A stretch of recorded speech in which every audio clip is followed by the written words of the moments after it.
What if the first moment you met someone wasn't a beginning at all, but the middle of a story neither of you knew you were already in? The year 1889 burned across the land in a haze of heat and red dust as the stagecoach rattled into the town of Dry Mercy. The old coach groaned like a dying animal, its wheels coughing up clouds of dirt that hung in the air like smoke. Dry Mercy wasn't a place that offered mercy. It was a lonely scar between a thirsty prairie and a dead desert, a patch of weather-beaten buildings with a saloon sign swinging by one rusty hinge. From the coach stepped Norah Bell, though back east her name had been Eleanor. She was in her late 20s, her traveling dress once blue but now powdered in the deep red dust that clung to her like a second skin. Her eyes were the soft green of moss after rain, but there was a tired stillness in them, the quiet watchfulness of someone who had learned to expect danger. She carried only a heavy carpet bag and a leather satchel that held the tools of her trade. She knew how to clean wounds, sew skin, mix balms, and bring comfort where she could. She had come to Dry Mercy for one reason: to disappear. To bury her old life so deep that even memory couldn't dig it up. She hoped for peace, for honest work, for a chance to breathe without fear. A small dream, but it was hers. But the red dust settled on her long before her feet hit the ground. People paused to stare, whispering from behind cracked doors. A woman alone. No husband. No brother. A stranger. Trouble. Norah kept her chin lifted just enough to show she bowed to no one. She paid for the only dwelling available, the Miller Shack, a sagging cabin on the very edge of town. The landlord, old Miller with the watery eye, happily took her coins without warning her of the truth. The shack stood on land no one wanted, because no one knew exactly who it belonged to. It leaned against the wind like a wounded animal, its back facing the wide emptiness of Hart Mesa, and from the high ridge of that same mesa, Hart saw her arrive. He sat tall on his horse, a strong, silent man in his early 30s, shaped by the land he worked. Broad shoulders, sun-worn skin, and eyes that held storms without ever showing them. He lived alone on Hart Mesa with only cattle and ghosts for company. The drought had squeezed the land dry. His private spring, the hollow well, was the only deep, reliable water source for miles. It kept his ranch alive, and it kept greedy men circling like buzzards. Silas Pike, a cattle baron who wanted all the water in the territory, had already sent his men to test the fences. Cole was ready for trouble, but not this kind. A stranger. A woman. And she had dropped herself exactly on the line between his land and Miller's lies. His jaw tightened as he watched her walk into the broken shack. A woman on his boundary meant questions. Questions meant danger. He didn't trust her. He didn't trust anyone from the east. And he didn't trust whatever she was running from. But he couldn't look away. Norah knew nothing of the man who watched her from the ridge. She spent the day sweeping out piles of dust, chasing scorpions from corners, patching holes with loose boards. It wasn't much, but it was hers. For the first time in her life, she could close a door and know the silence belonged to her. But as dusk settled over the land, the air shifted. A deep, angry hum rose from the horizon. She stepped outside and saw it, a wall of red dust rolling toward Dry Mercy like a living creature. A dust storm. Not the small whirlwind she'd seen on the journey west. This was a monster. She ran inside, shoved a wedge under the door, and held her breath as the wind screamed through the cracks. Dust forced itself through every seam, filling the air with choking grit. The old cabin shook, boards groaned, a beam above her snapped with a sharp crack. Then another. The shack shuddered like a dying thing. Norah crouched in the corner, covering her head as the roof caved in on one side, burying half the room in sand and splintered wood. On Hart Mesa, Cole saw the storm swallow the prairie. He had weathered countless storms, but that shack was nothing but tinder. He cursed under his breath as he watched the roof collapse. He should ride the other way. She was a stranger, a problem, not his business, but the code that lived under his skin. The old, stubborn, lonely thing would not let him ignore it. Not out here, not on his land. He pulled a kerchief over his face and walked straight into the storm. When he reached the cabin, half of it was already a pile of ruins. He kicked the broken door aside and yelled through the howling wind, "Woman, are you alive?" A cough answered him. He tore through the wreckage with powerful hands until he uncovered her, huddled beneath broken boards, dusty but alive. She blinked up at him, dazed. He grabbed her arm, rough but sure. "Come on, this whole place is going." He half dragged, half carried her out into the storm, guiding her to the lee side of what remained. When she caught her breath, she stared at the wreck of her home. For one moment, despair flickered across her face, but only for a moment. Her spine straightened. "Thank you," she said, her voice hoarse. Cole didn't answer. He was already assessing what could be saved. "It's a mess," he said gruffly. "I can see that," she shot back with surprising fire. "I can manage." He snorted at the ruined roof. "Sure you can." She flushed, embarrassed but stubborn. "My name is Norah Bell." "Cole Hart," he replied, "and this is my land." Not a threat, not a welcome, just a fact. As the storm quieted, the two of them stood in the red-tinted silence. Strangers bound by trouble neither wanted, and a line drawn in dust neither chose. Their lives had just collided, and nothing in dry mercy would ever be the same. What if the person you tried hardest to avoid was the only one who kept being pulled into your life, step by stubborn step? The days after the storm settled into a tense quiet on the edge of Hart Mesa. Norah worked from dawn until nightfall to make the broken shack livable again. She swept out the red dust until her arms ached, stacked crates for shelves, and used scraps of wood to patch the worst gaps. It was still a shack, crooked and weary, but it stood. Cole Hart kept his distance. He rode the ridge above her place each morning, telling himself he was only watching his boundary lines. But every time he saw smoke rising from her cook fire or the small lamp glowing through the patched window at night, something twisted in his chest. He told himself it was caution. Just caution, nothing more. Dry Mercy, however, watched her with sharper eyes. When Norah walked into town for supplies, conversations stopped. Stares followed her like shadows. People whispered about the woman who lived on the line between two lands. A runaway. A curse. A stranger who brought trouble. She ignored them. She had endured far worse than gossip. Her chance to show the town who she really was came one blistering afternoon. A terrified scream tore through the quiet. Norah didn't hesitate. She grabbed her leather satchel, the one filled with her mother's tools, and ran. At the Abernathy homestead, 7-year-old June lay on the ground clutching her leg, a ragged mess of blood and torn cloth. A half-wild dog had bitten her before Mr. Abernathy chased it off. The mother's hands shook as she tried to keep her daughter still. "Let me help," Norah said gently as she knelt beside the child.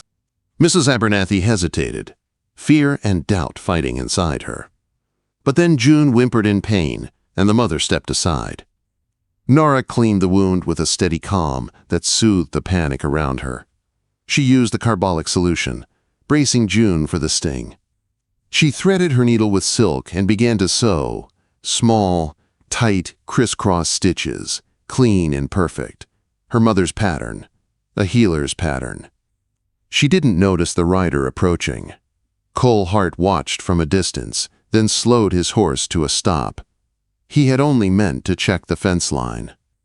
But when he saw Norah kneeling there, sewing a child's torn skin with hands steady as water, something old and sharp woke inside him. A memory. A dark cellar. A wagon train ambushed. A burning pain in his shoulder. A pair of gentle hands stitching him back to life with the same pattern he saw now. Crisscross stitches. His heart thudded once, heavy and strange. Impossible, he thought. Coincidence. Has to be. He shook his head and buried the memory deep again.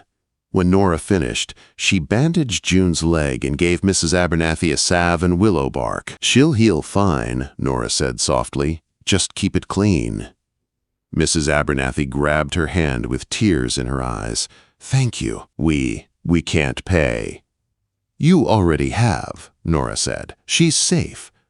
The next morning, the Abernathys brought her fresh eggs and wilted wildflowers from June. Norah placed them on her rough table like treasures. That small kindness gave her courage for the next dream. Teaching. She pulled 2 benches into the cabin corner Cole had repaired and began writing letters on a smooth plank of wood. Soon the Abernathy children came to learn. Then 2 boys from a prospector's family. They sat with wide eyes, copying letters with charcoal, whispering the sounds like magic spells. Dry Mercy did not like magic, especially the kind that lifted children up.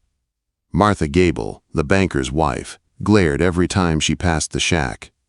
Her circle of town women whispered loudly. "She's filling their heads with ideas." Quote, "She's making them think they're better than us. She wants attention." Norah kept teaching anyway, but Cole saw the shift long before she did. The tension in the land, the watching eyes, the drought pressing harder each day, and Silas Pike's riders creeping closer to his well. One evening he rode to her cabin just as she finished drawing water from her rain barrel. "You're making yourself a target," he said without greeting. She frowned. "I'm teaching children to read." "In a place where difference is danger," he said. "You're drawing attention. Folks like Pike notice things that stand out." "And you think that means I should hide?" she asked quietly. "Because they stare?" "I think you should be careful," he said, his jaw tight. She looked at him, seeing the storm behind his eyes.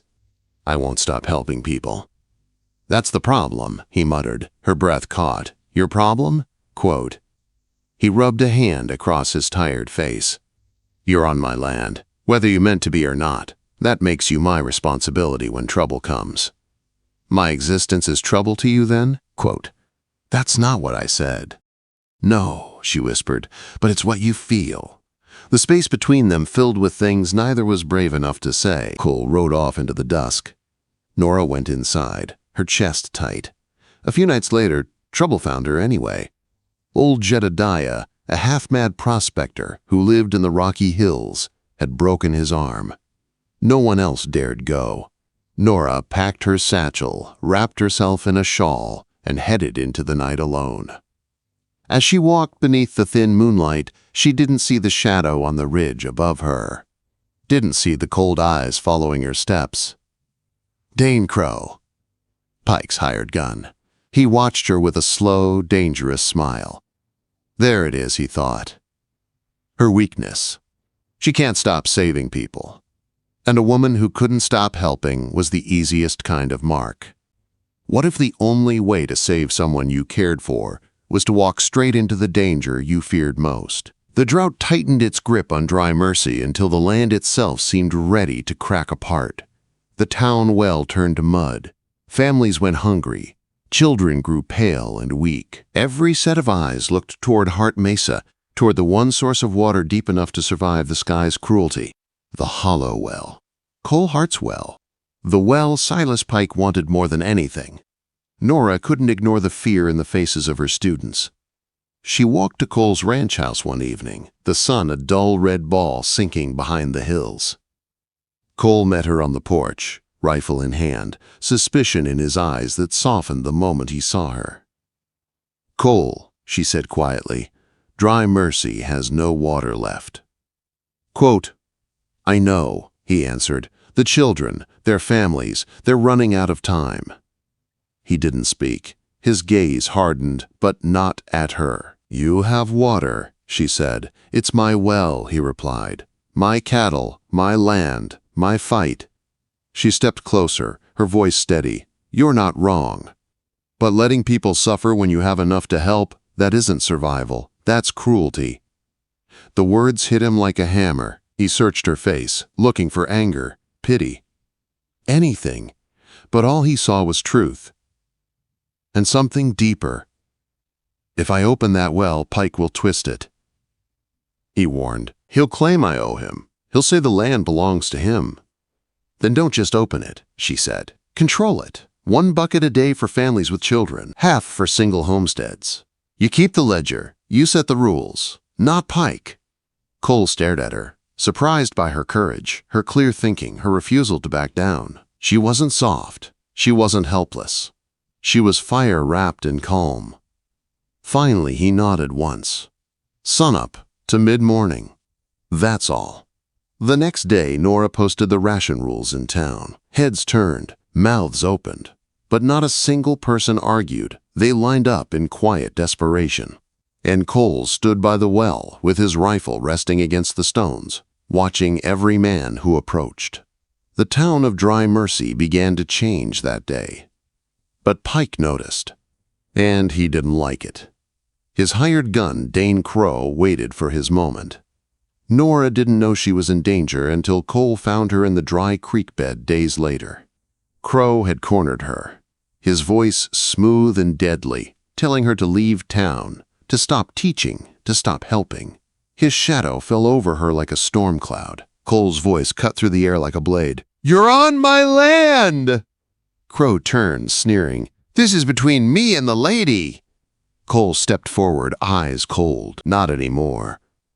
The fight was brutal. Crow fought low and dirty. Cole fought like a man who'd survived too much to lose now. Pain tore through Cole's old shoulder wound, but he didn't stop.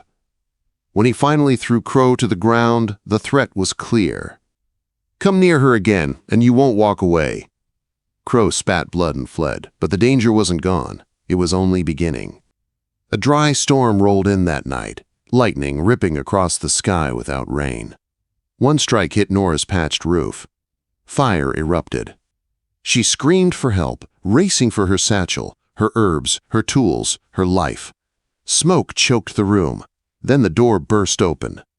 Cole was there. Through fire and smoke and danger, he came for her. "Out!" he shouted, dragging her outside. "But my things." He didn't listen. He ran back into the burning cabin, ignoring the flames licking at the walls. When he returned, he wasn't carrying her trunk or clothes. He carried her medicines, her tools, the work she lived for. As he stumbled through the smoke, the lightning flashed, and she saw it. The scar on his shoulder. The exact same crisscross stitch she had sewn years ago in a dark cellar during a wagon train ambush. She had saved him once. He had saved her now. But neither spoke the truth. Days passed. The drought worsened. Pike's pressure increased. The town's fear grew. Norah and Cole clashed again and again, her independence against his instinct to protect. But the fire had changed something between them. A quiet thread ran through every look they shared. Then, one night, a knock came at Norah's door. Young Tom Abernathy, breathless with fear. "Miss Norah, you gotta know, Pike's man was braggin' in the saloon. D.N.E. Crow's waitin' at Red Butte Crossing at dawn. He's gonna kill Cole when he rides out to check the cattle. They set a trap." The blood drained from her face. Tom swallowed. Nobody else will warn him.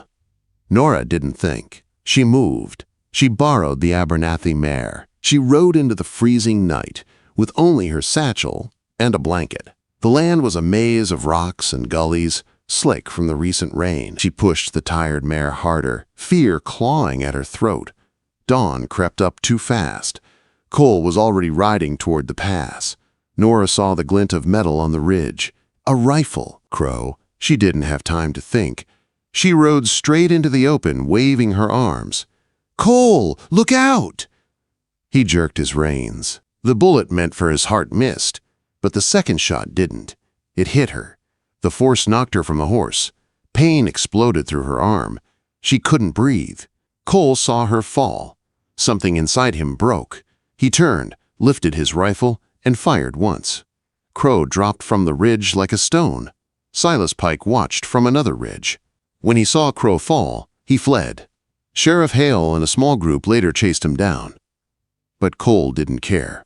He was already off his horse, running to Norah, gathering her into his arms as if she were the most fragile, precious thing in the world. "Stay with me," he breathed, his voice shaking. Her eyes fluttered. Tears streaked through the dust on her face. You're safe," she whispered. "No," he said, pressing his forehead to hers, "not without you." He bandaged her wound with trembling hands. One drop of her blood clung to the silver concho on his saddle, the one he meant to engrave with her name. It looked like fate sealing itself. He carried her back to town in his arms while the whole of Dry Mercy watched in stunned silence. The whispers died. The judgment vanished. They saw the truth clearer than words. She wasn't a curse. She wasn't a runaway. She was the woman who had risked her life for their quiet, solitary cowboy. And Cole Hart? He looked at her like she was the only thing in the world that mattered. As he carried her into her cabin, the town understood something simple and powerful. They belonged to each other now, in danger, in dust, in blood, in love. And the West itself seemed to hold its breath for what would come next.